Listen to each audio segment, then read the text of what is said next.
오늘날 대부분의 MMA 팬들과 선수들에게 종합격투기에 가장 큰 영향을 끼친 인물이 누구인지 물어보면 대부분의 답이 크게 다르지 않다는 것을 알 수 있습니다. 그는 다름 아닌 MMA의 아버지라고 불리우는 이소룡인데요. 이소룡은 쿵푸, 태권도, 복싱 등 서로 다른 무술을 종합하여 절권도라는 새로운 무술을 창시한 인물이며 종합격투기의 형식적 기초를 닦았을 뿐만 아니라 스타일이 없는 것은 가장 좋은 스타일이다, 물이 되어라 등 수많은 명언을 통해 종합무술의 철학을 세웠다는 점에서 UFC의 데이나 화이트 사장은 이소룡이야말로 현대 MMA의 아버지이다 라고 말하기도 했죠. 일부 사람들은 이소룡이 격투기 선수로 활동하지 않았다는 점에서 실전 능력이 대단한지 알 수 없다고 말하기도 하지만 현대 MMA가 발전하고 나서야 선수들이 사용하기 시작한 기술들을 이미 수십 년 전에 사용했다는 점과 세상에 남아있는 그의 스파링 영상들을 보면 객관적으로 그를 충분히 대단한 무술인으로 평가할 수 있다고 생각합니다. 이소룡이 의문의 죽음으로 젊은 나이에 세상을 떠나기 전까지 그는 가장 영향력 있는 무술가였을 뿐만 아니라 영화배우로서도 홍콩 영화계나 할리우드를 오가며 동서양의 문화를 종합한 인물로 평가받고 있기도 합니다. 안녕하세요. 대한민국을 대표하는 격투기 및 무술 분석 전문 채널 차도르입니다. 이소룡은 1940년 미국 캘리포니아에서 태어났습니다. 용띠에다가 용을 상징하는 시간인 진시 출생이라고 하네요. 이소룡의 이름을 한자 그대로 읽으면 이진번이지만 오늘은 우리에게 잘 알려진 이소룡이라는 이름을 사용하겠습니다. 이소룡의 유년 시절 2차 세계대전의 영향으로 이소룡의 가족은 홍콩으로 이주했고 이소룡은 홍콩에서 성장기를 보내게 되었습니다. 유명 오페라 배우였던 이소룡의 아버지는 촬영장에 이소룡을 자주 데려가곤 했는데요. 그 영향으로 이소룡은 6살의 나이에 아역 배우로 첫 배역을 맡았고 10살 즈음에는 영화 주역도 맡을 만큼 어린아이답지 않은 카리스마와 능숙한 연기 실력을 보여주었습니다. 한편 어려서부터 성격이 거칠었던 그는 학교 친구들과의 싸움이 잦았고 성격이 거친 아들이 스스로 보호하기를 바랬던 부모님은 어린 이소룡에게 태극권을 배우게 했었다고 합니다. 그리고 시간이 지나 본격적으로 이소룡이 무술을 접한 것은 청소년 때였는데요. 이소룡이 청소년기를 보낸 홍콩의 한 지역은 갱단이 점령한 구역이었습니다. 이소룡은 길거리에서 그 갱단과 싸움에 자주 휘말리곤 했었는데 싸움 자체를 워낙 좋아했던 그는 그 도전마저 즐겼다고 합니다.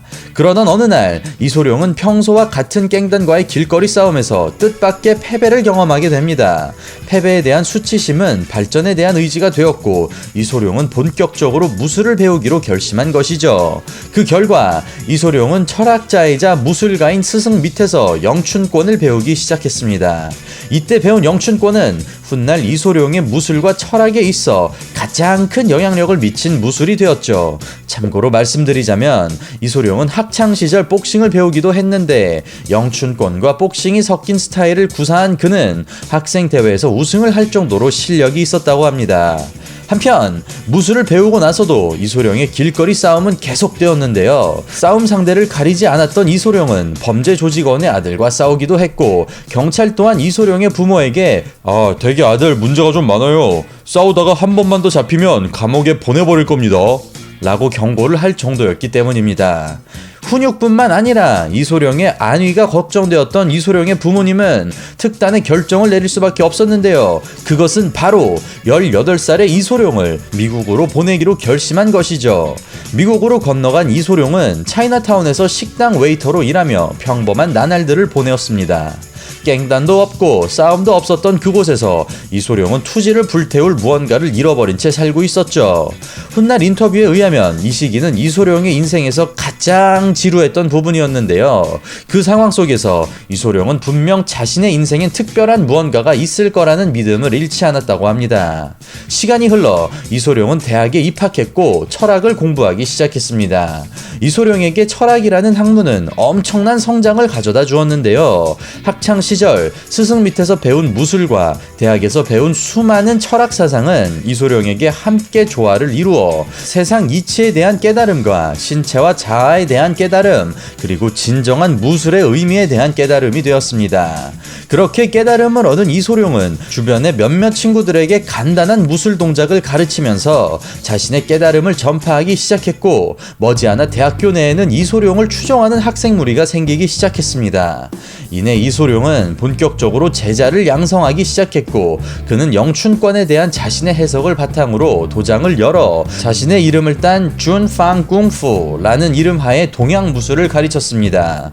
미국에서 차린 이 도장이 점점 커지면서 이소룡은 동양무술과 사상을 비동양 문화권에 전파한 선구자가 되었죠. 그때 차린 이 도장은 당시의 수제자와 그의 아들을 거쳐 지금까지도 미국에서 이어져 오고 있습니다. 이소룡은 자신의 무술을 전파하면서도 끊임없이 다양한 무술가들과 교류하면서 자신의 실력을 갈고 닦았습니다. 그가 교류했던 무술가 중에는 한국에서 미국으로 건너가 미국 태권도를 창시한 이준구라는 인물이 있죠. 긴 시간의 교류 끝에 이준구는 이소룡에게 강력한 옆차기를 전수했고, 그 보답으로 이소룡은 이준구 관장에게 아큐펀치라는 기술을 가르쳐줬는데요. 아큐펀치는 오늘날까지도 미국 태권도에서 전파되고 있습니다. 또 하나 놀라운 사실은 이소룡의 이 펀치가 이준구를 통해 역사상 최강의 헤비급 복서 무하마드 알리에게까지 전수되었다는 사실이죠. 무하마드 알리는 1975년 리차드 던 선수와 치른 경기에서 이 펀치로 상대를 KO 시켜버리기도 했습니다. 전 세계 격투기에 있어 이소룡의 영향력이 얼마나 대단한지 알 수 있는 부분이죠. 한편 이렇게 미국에서 점점 커져가는 이소룡의 영향력에 대해 동양 무술계의 시선은 곱지 않았습니다. 그들은 서양인들에게 무술을 가르치는 것은 옳지 못하다, 계속 그렇게 하겠다면 너도 우리 도장에서 가장 강한 놈과 싸워야 할 거다 라며 협박식 발언까지 서슴지 않았죠. 자신의 길은 스스로 정하며 그 어느 누구도 자신에게 명령할 수 없다는 원칙을 가진 이소룡은 그들의 협박을 오히려 흥미로운 도전으로 받아들였고, 실제로 웡잭맨이라는 무술가와 결투를 했습니다. 그렇게 두 사람의 결투가 시작되었고 3분 만에 바닥에 쓰러져 항복을 외친 웡잭맨. 이 결투를 요새 격투기로 해석한다면 1라운드 TKO 정도 되겠네요. 이소룡은 2, 3분의 시간마저 상대를 제압하는데 너무 오랜 시간이 걸렸다며 자책하기도 했습니다. 생각을 거듭한 끝에 이소룡은 영춘권을 비롯한 무술들은 너무 형식화되어 있으며 매우 혼란스러운 실제 격투에는 응용될 수 없고, 이런 형식이 인간의 잠재력을 제한한다는 결론을 내렸죠. 이 같은 날카로운 결론을 바탕으로 이소룡은 자신이 배운 모든 무술을 종합하여 새로운 무술을 창시하고 절권도라는 이름을 지었습니다. 절권도를 쉽게 설명하면 필요 없는 군더기 동작을 빼고 가장 작은 움직임으로 최고의 출력을 내어 상대방이 예상할 수 없는 공격을 가하는 무술이죠. 그렇게 절권도는 실용성, 유연성, 속도, 효율을 중심으로 탄생했습니다. 절권도라는 무술을 전파하면서 이소룡이 강조한 것은 형식의 구속에서 벗어나야 한다는 자신의 철학이었습니다.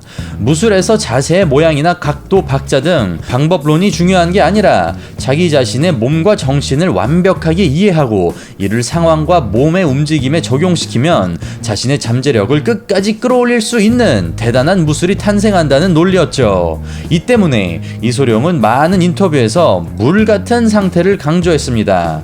물이 컵에 담기면 컵의 모양이 되고, 병에 담기면 병의 모양이 되고, 주전자에 담으면 주전자의 모양이 되듯 자신의 본질을 잃지 않고 상황에 따라 물처럼 적응하라는 것이었죠. 이소룡의 이 철학은 무술뿐만 아니라 인생 전반에도 자신의 진짜 모습을 잃으면 안 된다는 가르침으로 전파되었습니다. 이렇듯 무도가로서 사상가로서 이소룡의 길은 아무리 말해도 끝이 없을 정도인데요. 이제 영화배우 이소룡의 이야기를 잠깐 해볼까 합니다. 무술계에서 이소룡의 이름이 커져가고 있을 때 한 가라데 대회에서 이소룡에게 무술 시범을 요청했습니다. 손가락 푸시업과 1인치 펀치 등 오늘날에도 레전드로 남아있는 그 장면들이 바로 이때 탄생했는데요. 이 장면들은 오늘날의 우리에게뿐만 아니라 당시의 한 영화 감독에게까지 전달되었고, 이는 이소룡의 시네마 커리어의 발단이 되었습니다.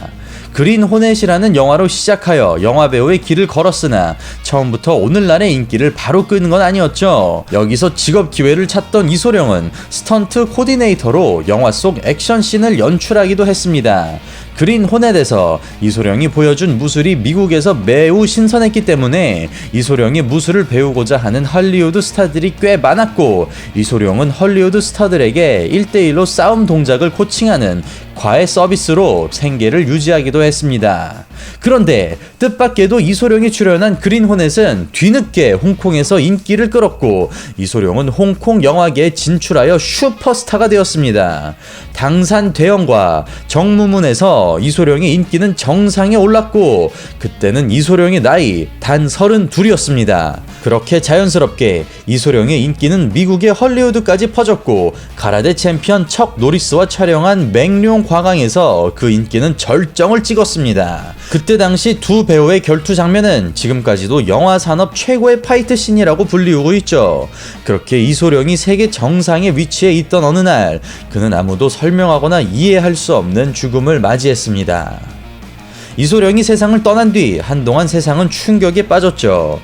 시간이 지나 형식에 집착하지 않고 무술을 순전히 자신을 표현하는 수단으로 썼을 때 진정한 강인함이 될 수 있다 라고 한 이소룡의 철학은 세상에 널리 퍼졌고, 이소룡은 20세기에 가장 영향력 있는 100명의 인물 중 하나로 선정되었고, 그의 사상은 오늘날 UFC를 비롯한 수많은 MMA의 중심 사상이 되었습니다.